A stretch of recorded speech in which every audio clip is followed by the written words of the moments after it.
नमो नमः विद्यार्थियों, संस्कृत विषय की कक्षा 7 में TSN एजुकेशन चैनल पर आप सभी का स्वागत है। विद्यार्थियों, प्रीवियस वीडियो में हमने चैप्टर 4 चतुर्थाय पाठ है हास्य बाल कवि सम्मेलनम पाठ के कठिन शब्दों को सीखा और पहले पृष्ठ पेज नंबर 18 का हमने ट्रांसलेशन करना सीखा। ठीक है बच्चों, तो आज की कक्षा में हम पाठ के शेष भाग को कंप्लीट करेंगे बच्चों। ठीक है बच्चों, चतुर्थ है तो शुरू करते हैं। Let's start. चतुर्थ है पाठ है चौथा पाठ हास्य बाल कवि सम्मेलनम।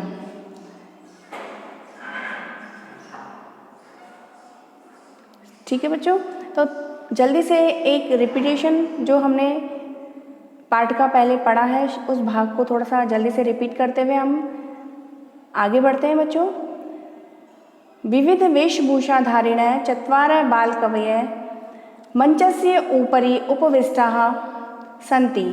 विविध वेशभूषा को धारण करके 4 जो बाल कवि हैं वो मंच के ऊपर बैठे हुए हैं, मंच पर बैठे हुए हैं, स्टेज पर बैठे हुए हैं। अधः श्रोतारः हास्य कविता श्रवणाय उत्सुकाः सन्ति कोलाहलम च कुर्वन्ति।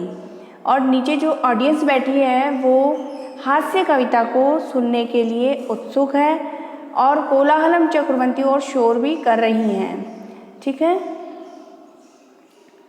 तो जो संचालक महोदय हैं बच्चों, जो स्पीकर जो एंकर महोदय हैं वो जो एंकरिंग कर रहे हैं इस प्रोग्राम की, वो बोलते हैं जो संचालक है अलम कोलाहलेन, यानी कि कोलाहल करना, शोर करना बस करो।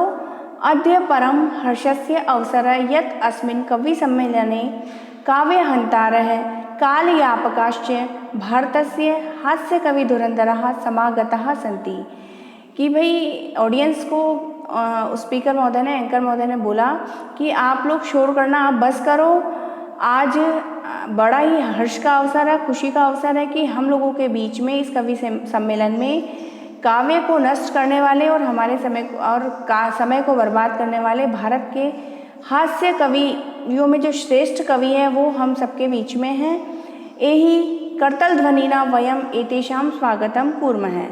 यही आइए करतल ध्वनिना, तालियों की ध्वनि से हम इनका स्वागत करते हैं। ठीक है बच्चों, तो यहाँ तक हमने पिछले वीडियो में सीखा था बच्चों, और पाठ का नेक्स्ट भाग कंटिन्यू करते हैं हम। गजाधर है जो सबसे पहला कवि है, उन्होंने बोला सर्वेभ्यो अरसिकेभ्यो नमो नमः। ये जो एस जैसा चिन्ह दिखाई दे रहा है बच्चों, उसे अवग्रह चिन्ह कहते हैं और इसका उच्चारण अ से किया जाता है। रिपीट करती हूँ मैं, सर्वेभ्यो अरसिकेभ्यो नमो नमः। सभी जो अरसिक लोग हैं उनको मैं नमो नमः यानी कि नमस्कार करता हूँ। प्रथमम यावद अहम आधुनिकम वैद्यम, प्रथमम तावद अहम, प्रथमम तावद अहम यानी कि सबसे पहले मैं आधुनिकम वैद्यम, जो आधुनिक वैद्य हैं, चिकित्सक हैं। Turn the page students.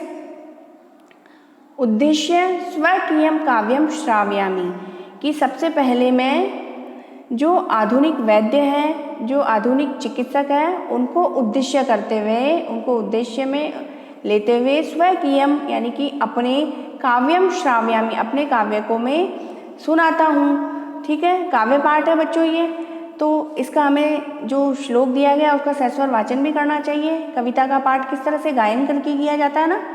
ठीक है, तो हम इस श्लोक का गायन करते हैं बच्चों। वैद्यराज नमस्तुभ्यम यमराज सहोदर, यमस्तु हरति प्राणान वैद्य प्राणान धनानि च। ठीक है बच्चों, तो आप लोग भी प्रैक्टिस करें काव्य पाठ करने का। ठीक है बच्चों, अब इसका अर्थ कर लेते हैं साथ ही। वैद्यराज नमस्तुभ्यम यमराज सहोदर, कि हे वैद्यराज, हे चिकित्सक, नमस्तुभ्यम नमस्कार है तुमको, यमराज सहोदर है कि तुम तो यमराज के सहोदर यानी कि यमराज के भाई हो। यमस्तु हरति प्राणान, यमस्तु यम तो यानी कि यमराज तो हरति प्राणान सिर्फ प्राणों का ही हरण करते हैं। वैद्य जो चिकित्सक होता है, वैद्य जो चिकित्सक हैं वो प्राणान धनानि च, वो प्राणों को भी हरता है और धन का भी हरण करता है। और फिर सर्वई उच्चई हसंती, ये ब्रैकेट में लिखा है, इसका अर्थ होता है जो ऑडियंस है वो इस कविता पाठ को सुन करके ऊंची आवाज में हंसती है। नेक्स्ट है, अगला कवि आ रहा है मंच पर, कालांतक है, जो कालांतक है। देखिए बच्चों यहाँ पर जो कवियों के नाम है वो भी बड़े ही स्पेशल हैं। कालांतक यानी कि जिसने काल का अंत कर दिया है, यानी कि यमराज। अरे वैद्यास्तु सर्वत्र परंतु नैते मादृशा कुशला जनसंख्या निवारणे। जो कालांतक कवि है वो स्टेज पर आया तो सबसे पहले उसने क्या बोला कि अरे वैद्यास्तु सर्वत्र, वैद्य चिकित्सक तो सर्वत्र है, परंतु नैते मादृशा कुशला जनसंख्या निवारणे, लेकिन वो परंतु नैते, लेकिन वो मादृशा मेरे जैसे कुशला यानी कि कुशल नहीं है, जनसंख्या निवारणे, जनसंख्या का निवारण करने में, जनसंख्या को कम करने में वो मेरी तरह से कुशल नहीं है। ममापि काव्यम इदम शृण्वन्तु भवन्तः, और मेरे काव्य को भी अब आप लोग, भवन्तः मीन्स आप सभी सुने। ठीक है, तो जो कालांतक कवि उन्होंने कौन सा काव्य पाठ किया उस श्लोक को हम सस्वर गायन कर लेते हैं पहले बच्चों, फिर इसका अर्थ समझेंगे। चितां प्रज्वलितां दृष्ट्वा, चितां प्रज्वलितां दृष्ट्वा वैद्यो विस्मयामागत, नाहं गतो न मे भ्राता कस्येदं हस्तलाघवम्। रिपीट करती हूँ, चितां प्रज्वलितां दृष्ट्वा वैद्यो विस्मयामागत, नाहं गतो न मे भ्राता कस्येदं हस्तलाघवम्। यानी कि जो कालांतक कवि है उन्होंने बोला कि चितां प्रज्वलितां दृष्ट्वा, चिता को जलती हुई देख करके, वैद्यो विस्मयम आगत है, विस्मय मागत का संधि विग्रह बनेगा बच्चों, विस्मयम प्लस आगत है। ठीक है, तो चिता को, आग को जलती हुई देख करके वैद्यो जो चिकित्सक है वो विस्मयम आगत है, विस्मय में आ गए, यानी कि आश्चर्य में अचंभित हो गए। ना हम यानी कि न प्लस अहम, यानी कि न तो अहम मीन्स मैं, नहीं तो मैं, गतो न तो मैं गया, न मैं भ्राता और न मेरा भाई, कस्येदम हस्तलाघवम, और ये किसके हाथ की सफाई है। यानी कि जो चिकित्सक है वो बोल रहा है कि न तो ये कार्य मैंने किया है और न ही मेरे भाई यानी कि जो मेरा सहोदर भाई है यमराज ने किया है, तो ये फिर किसके हाथ की सफाई है।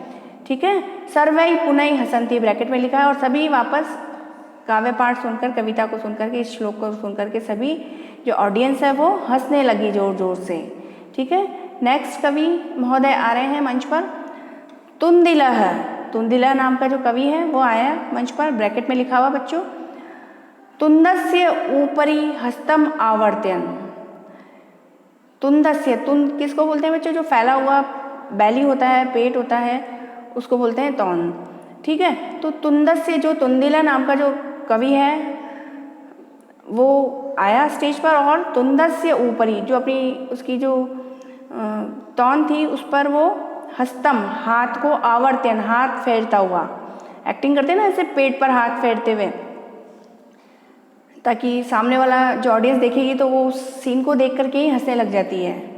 ठीक है, तो जब वो उसका एक्सप्रेशन ये था कि तौन पर हाथ फेरते हुए वो कवि आया तुंदिला, और क्या बोला वो, तुंदिलो अहम भो, भो का अर्थ अरे, तुंदिलो अहम मैं तुंदिल हूँ, ममापि इदम काव्यम श्रूयताम, ममापि मतलब मेरे भी, इदम काव्यम इस काव्य को, श्रूयताम सुन करके, जीवने धार्यताम च जीवन में धारण भी करें आप सभी।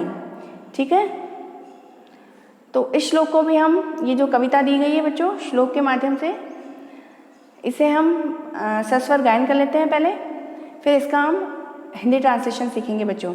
ठीक है, परान्नम प्राप्य दुर्बुद्धे माँ शरीरे दयाम कुरु, परान्नम दुर्लभम लोके शरीराणि पुनः पुनः।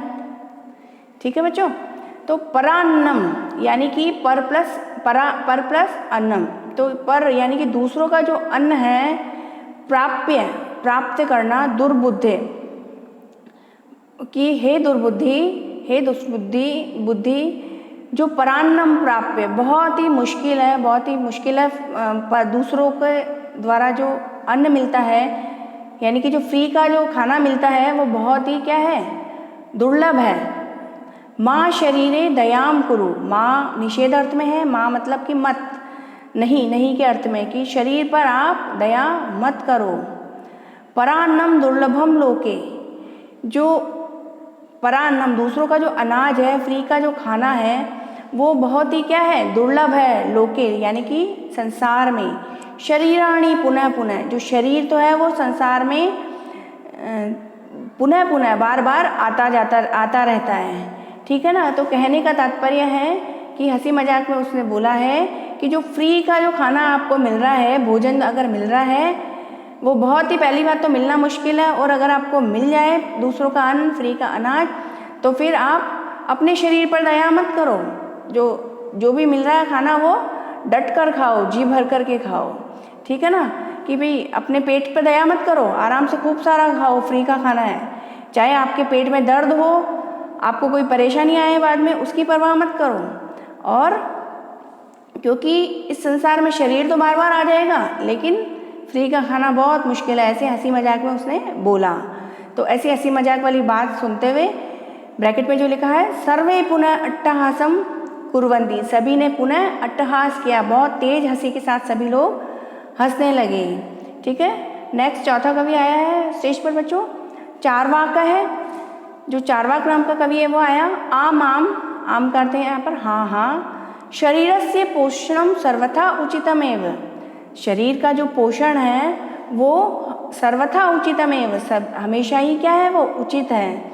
यदि धनम नास्ति, यदि आपके पास धन नहीं है, तदा तब ऋणम कृत्वापि पौष्टिक पदार्थ एव भोक्तव्य, तब ऋण करके भी, कर्जा करके भी, उधार करके भी आप लोग क्या करें, पौष्टिक पदार्थ हमें भोक्तव्य खाना चाहिए। तथा कथयति चारवाक कवि, और इस प्रकार से चारवाक कवि ने जो कविता का पंक्ति है, कविता की जो लाइन है उसको पढ़ी। यावत् जीवेत सुखम जीवेद ऋणम कृत्वा घृतं पिबेत।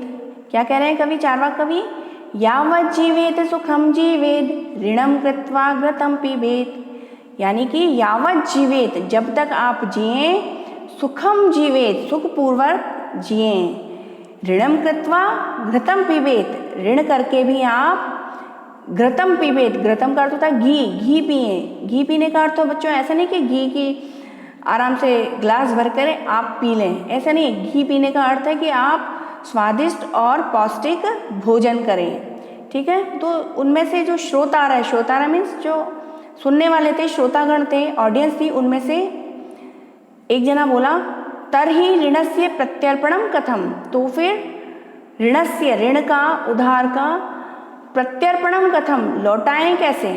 यदि आदमी गरीब होगा, धन नहीं होगा तो ऋण करेगा, तो फिर जो ऑडियंस है उसमें से बोली कि यदि हम उधार करेंगे, ऋण करेंगे, तो फिर हम उसको लौटाएंगे कैसे।